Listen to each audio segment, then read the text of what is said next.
shores and woodlands of the north, its history of copper mines and iron ore, the Great Lakes fishery. To the farmlands of the southern counties we'll look around, my friend, and all that waits the sportsman in the state of Michigan. And sometimes when the moon brings out the diamonds in the snow, and the stillness of the forest lies encased in Arctic cold, the wind might whisper through the trees, listen if you can. It tells you of the beauty in the state of Michigan. Hi there, come on in. This is the second week of the PBS Pledge Festival. During this show, you're going to see a number at the bottom of your screen. That's your local PBS station. I hope you feel motivated to call and make a pledge to support this program. You know, Michigan Outdoors is a lot more than just a television show. In just a moment, we're going to show you our 1990 Outdoor Fair in Houghton Lake. That's an event soon to be repeated in 1991. We'll have a report from Charlie Keenan on our unique SOS Bureau, what it is, what it does, and how you can benefit. We have a classic venison stroganoff recipe and a lot more, so you stay tuned. I'm Fred Trost. It's Thursday night, time for Michigan Outdoors.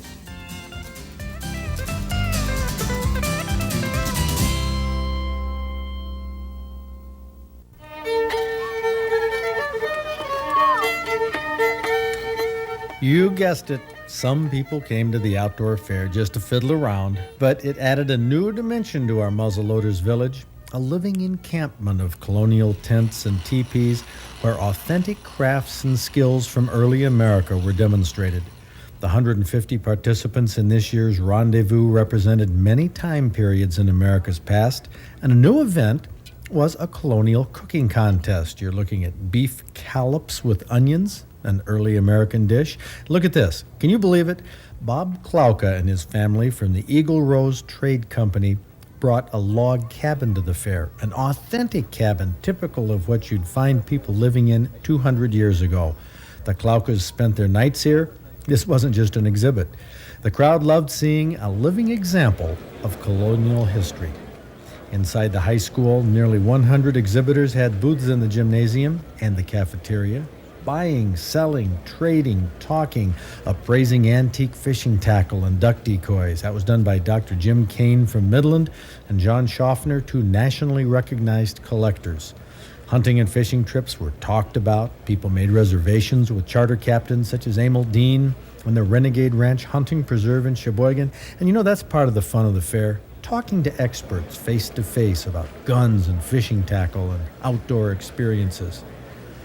The Livingston Archers brought a number of events to the fair.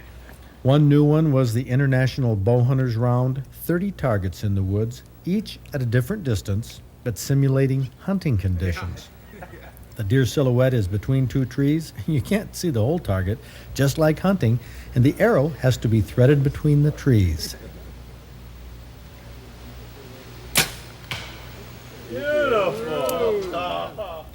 And for an even stiffer challenge, there was my old friend, the bionic buck. Well, I guess I'll go for the old buck. Wouldn't this be spectacular if I put it right through? It'd be great. Oh, boy, am I glad I missed. You know, I didn't go quite the full draw on that. There's something very intimidating about this target. There we go. Now I'm serious. Nice shot. There it is. Huh? Right on. Woo!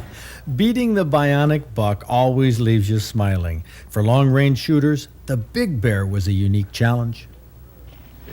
This is old Grizz. This green dot here measures 13/16 of an inch diameter.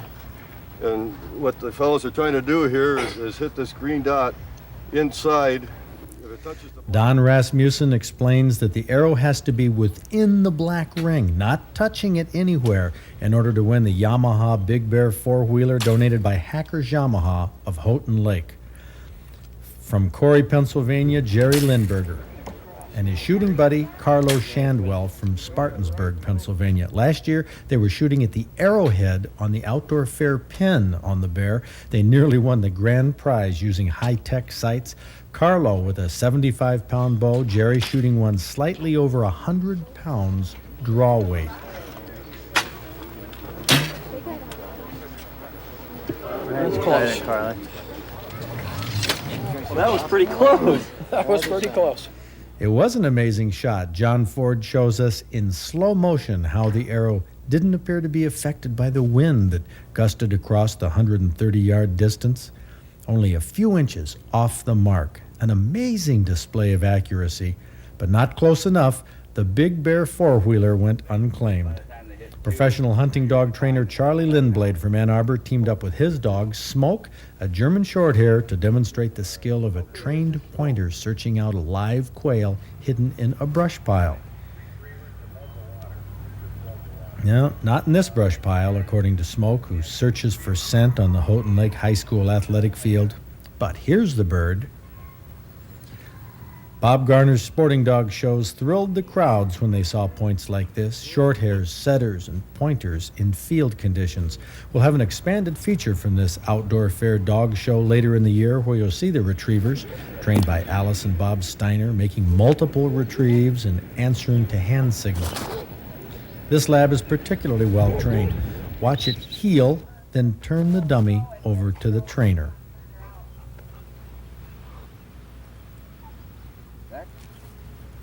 The crowd got to see these demonstrations, hear the trainers talk about how sporting dogs should be worked with, get questions answered about hunting dog training.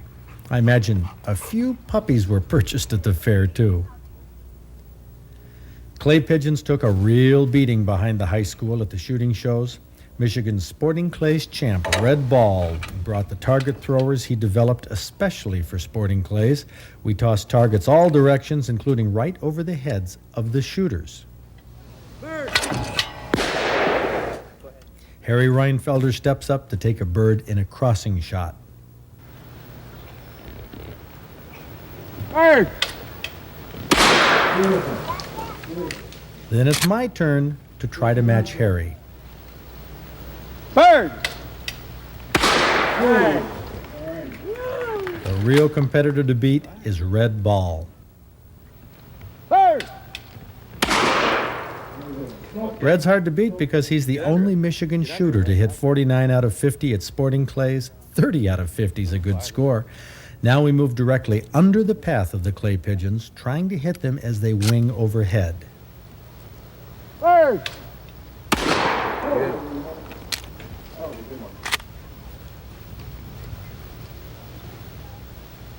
Bird! Nice.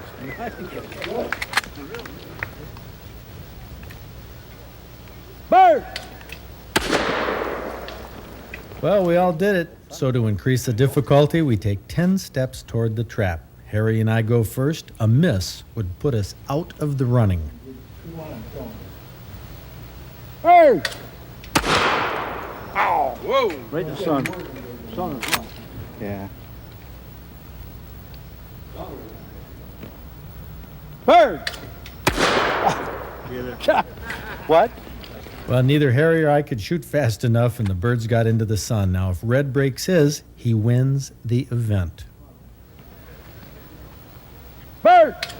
All right. Way to go, Red. Good-spirited competition at the shooting show, one of the many crowd pleasers at our 8th annual outdoor fair.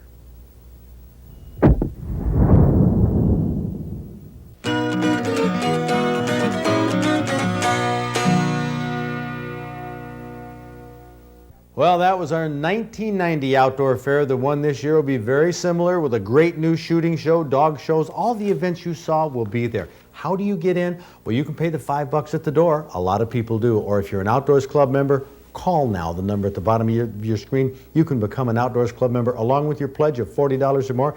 So look at the things that we do on this television show. I mean, an outdoor calendar. Why do we take a minute and a half to do that? Because these events, these activities are important. You should know about them. What's the priority of activities I put on the calendar? Well, first and foremost, in my mind, are the shooting sports. That's why we do the MTA trap shoots. And any of the shooting sports where there's events during the weekend, I want to promote that. Maybe a lot of people aren't going to show up, but people should know that the shooting sports are alive and well in Michigan, and they're very justifiable recreational activities. You've heard me talk about this a lot. I put it in the magazine all the time, the Outdoor Digest. When I ask you to pledge, oftentimes I say it's because we're a hunting and fishing and shooting sports show. In fact, that's what it says on the masthead of the Outdoor Digest: hunting, fishing, and the shooting sports. That's what this television show is all about. This is what the Outdoors Club is all about.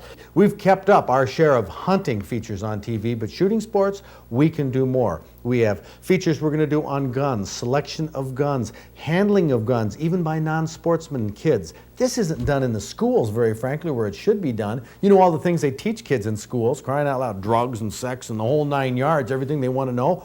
Why don't they teach the general public about guns, about gun safety, some practical things everybody should know? Well, I tell you what, this television show is going to do it. In this coming year, you're going to see those kinds of features. Hunting and the wise use of our resources, right here in this book. Here is one of our award-winning recipes. Sue Shoemaker from Roscommon was a winner in our Fish and Wild Game cooking contest with his venison stroganoff recipe, and I had the bright idea, Kathy Beitler, to try this with goose breast. Oh, and a very good substitute. You could use just about anything in this recipe. Beef would work good. I think the darker meat, though, works better than like a grouse would. Well, And- we cut it in small pieces for stroganoff, but look, there's no fat to speak of. We cut the little bit that there is on this goose just breast. on the very ends. And Very good- healthy meat. Very, very good. Going to go ahead and brown your pieces, and then what makes this different is she used water chestnuts rather than potatoes, and they stay crisp. They don't cook down. Oh, I like And fresh this. mushrooms and mushroom soup. Mushroom soup. You know how many times we've had mushroom soup in our recipes? Seems like this they year? all came together right Yeah. here all at once. But it's good. And you got dried parsley. You could use fresh if you had that, and just need just a little bit for color and flavor. And your snipped chives, which also you could use fresh if you wanted to. Boy. What ingredients? What ingredients? I mean, they all go so well together. Mm-hmm. And then going to add some dried onion. You could use fresh onion there if you wanted to. And then some milk, a can of milk, and that's it. Simple recipe. Of course, the question I have is, can we pass this off to Bob Garner as a venison recipe? Oh yeah, it does, because it's not a real livery flavor like some ducks can be. And also you can cut it up into nice chunks so it looks a lot like venison. I'll tell you, and in a thick sauce like this, goose is really, really good. The only change I'd make, and this is just a bias I've always had, is I like noodles better than I like the rice. Like noodles. I like the rice. I like the rice. Because I just came up with this, putting little onions on, chopped green onions. To me, it's like a chop suey or they dress it up and it I just like gives it. it that little different taste. Oh, it's It's an oriental taste anyway, with water chestnut. what is it? A venison recipe that we made Oriental taste supposed is goose? it's been a good goose season, I'll tell you. Yes, it has. Sue's Venison Stroganoff is one of the 8 fish and wild game recipes that appear on TV during March and April. All can be found in living color, complete with ingredients in the March-April issue.